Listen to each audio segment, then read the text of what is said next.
This video is not to educate about UCC. By the way, how many of us actually know what UCC is, except that it stands for Uniform Civil Code? I'm sure majority doesn't know what UCC is all about. Anyway, that's not our topic today. The purpose of this video is that I see there is a lot of unrest among Muslim brothers that UCC is going to be implemented and the changes are being done within Islamic Sharia, and this is not acceptable. Absolutely true. Changes in Islamic Sharia is not acceptable.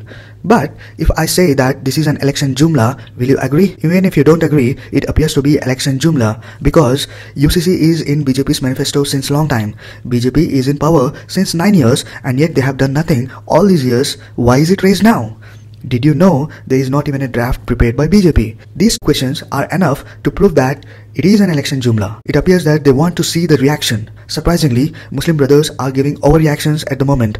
I'm sorry, it may be harsh, but that's a fact. And I understand your reaction is genuine, but the timing is not correct. Our suggestion is, don't just react to political statements given in rallies unless something official comes out. In this case, let the draft of UCC be prepared. Then you can decide to either support it or reject it. This untimely reaction gives some political parties huge benefits which they may not be deserving. Even opposition parties are not interested to tell people that there is nothing to worry about the UCC. The situation is not the way it is being portrayed. It appears everyone want to take their own advantage of the situation. Be smart and informed, guys. Don't act like dumps. Do the right thing peacefully at the right time. Thank you. नहीं, पहले तो आप बताइए, प्रधानमंत्री जी देश को बताएं कि उनका प्रपोजल क्या है। वो देश के सामने जो यूनिफॉर्म सिविल कोड की बात करते हैं, वो किस चीज़ पे यूनिफॉर्मिटी चाहते हैं एंड कौन सी सिविल बातों पे सहमति चाहते हैं, ठीक है ना, एक रूपता चाहते हैं। तो जब तक ये नहीं पता चलेगा तो जवाब कैसे होगा, डिबेट कैसे होगी। प्रधानमंत्री ने तो कह दिया कि हम इसको लागू करेंगे। क्या लागू करेंगे? अडॉप्शन लागू करेंगे, कस्टम्स खत्म कर देंगे, बताएं तो सही। बिना बताए बहस हो रही है और विपक्ष भी उस बहस में पड़ा जा रहा है। किस लिए? जब तक कोई प्रपोजल सामने नहीं आता तब तक बहस की शुरुआत कैसे हो। और अगर सुप्रीम कोर्ट ने कहा है कि यूसीसी लागू होना चाहिए, सुप्रीम कोर्ट ने ये तो नहीं कहा कि किन चीज़ों पे लागू होना चाहिए।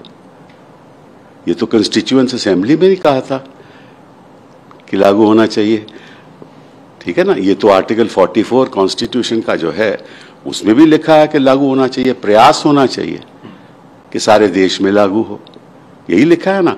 बट क्या लागू हो, कौन सी चीज हो लागू हो, एक रूपता किस चीज पे हो, ये तो ना प्रधानमंत्री जी बताते हैं, शायद उनको बताया नहीं हुआ होगा कि किस चीज की बात हो रही है। तो उन्होंने अपने भाषण दे दिया और सारा देश उस पर बहस कर रहा है। हमें ये नहीं मालूम कि प्रपोजल क्या है। जहां तक उत्तराखंड की बात है, वो तो लागू हो ही नहीं सकता, क्योंकि जो आर्टिकल 44 वो कहता है कि प्रयास होना चाहिए कि सारे देश में यूनिफॉर्म सिविल कोड का प्रयास होना चाहिए। तो उत्तराखंड का जो यूनिफॉर्म सिविल कोड है वो तो सारे देश में लागू नहीं हो सकता ना, क्योंकि आपको मालूम है कि असेंबली की जो पावर्स हैं वो तो उत्तराखंड की बाउंड्री से सीमित हैं। तो वो कोड तो लागू मध्य प्रदेश में नहीं हो सकता ना वो लागू केरला में हो सकता है। तो वो यूनिफॉर्म सिविल कोड कैसे हुआ? अब जिन चीज़ों पे लोगों को मालूम ही नहीं, कानून ही नहीं मालूम, सब्सटेंस क्या है यही नहीं मालूम, लेकिन हिंदुस्तान में चर्चा चल रही है। सर, लेकिन आप किस तरीके से देखते हैं, आप प्रधानमंत्री का ये कहना, टाइमिंग, इसको लेके भी सवाल उठ रहे हैं। कई पॉलिटिकल पार्टीज इसके फेवर में हैं, कई पॉलिटिकल पार्टीज अगेंस्ट में हैं। कुछ लोग टाइमिंग पे भी सवाल उठा रहे हैं कि आज इस बहस की जरूरत क्या है, जब 1 साल रह गया है चुनाव को, तो आज ही मुद्दा क्यों आ? ये तो सवाल मैंने ट्वीट में भी पूछा था कि आप 9 साल क्या कर रहे थे। और ये छोड़िए 9 साल, आप सत्ता पहले में भी आए थे ना, वाजपेयी जी सत्ता में थे ना, तो वाजपेयी जी ने लागू करने की कोशिश की नहीं।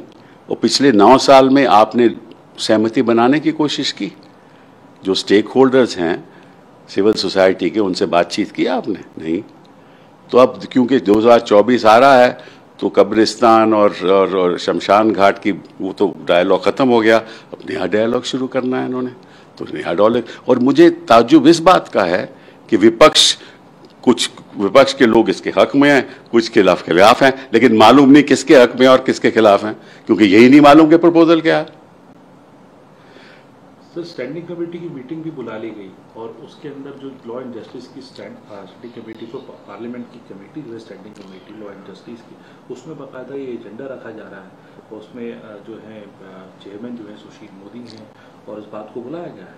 वो तो इनका तो तय है ना कि कोशिश करके इसी सेशन में इसको लाया जाए ताकि ये चर्चा हो, फिर कुछ लोग विरोध करें, फिर राजनीतिक दल जो खास तौर पे बीजेपी है वो कहे कि तुम तो मुस्लिम अपीजमेंट कर रहे हो, ठीक है ना, मुसलमानों की अपीजमेंट कर रहे हो, तुम तो मुसलमान के हक में बोल रहे हो, तुम तो हिंदुओं के खिलाफ हो। यही चाहते हैं प्रधानमंत्री जी, यही तो चाहते हैं कि विपक्ष इस बहस में पड़े ताकि ये मुद्दा आगे बढ़े, ताकि वो पोलराइजेशन हो। लेकिन मैं एक सवाल प्रधानमंत्री जी से पूछना चाहता हूँ, क्या उन्होंने गोवालकर का बयान पढ़ा यूनिफॉर्म सिविल कोड पे? गोवालकर साहब ने एक इंटरव्यू दिया था एक सरसंघ चालक को, और वो इंटरव्यू अगस्त 3, 1972 में गुरुजी की जो किताब है ना उसमें छपा है। और जब उनसे सवाल पूछा गया कि आप यूनिफॉर्म सिविल कोड लागू करना चाहते हैं, उन्होंने कहा मैं बिल्कुल खिलाफ हूं, मैं इसके खिलाफ हूं, ये देश को नीचे ले जाएगा, मैं डाइवर्सिटी पसंद करता हूं। मैं तो नहीं कह रहा, ये इनके गुरुजी कह रहे हैं। तो मैं प्रधानमंत्री जी से पूछना चाहता हूं कि आप गुरुजी से इत्तेफाक क्यों रखते हो? आपके तो वो गुरु हैं ना, तो उनके जैसे वो चल रहे हैं वैसे ही आगे बढ़ो। लेकिन आपकी मंशा गुरुजी का पालन करना नहीं है, आपकी मंशा है ये राजनीतिक मुद्दा बनाने के लिए ताकि आपको चुनाव में फायदा हो। सर, आखिरी सवाल ये, तमिलनाडु के गवर्नर ने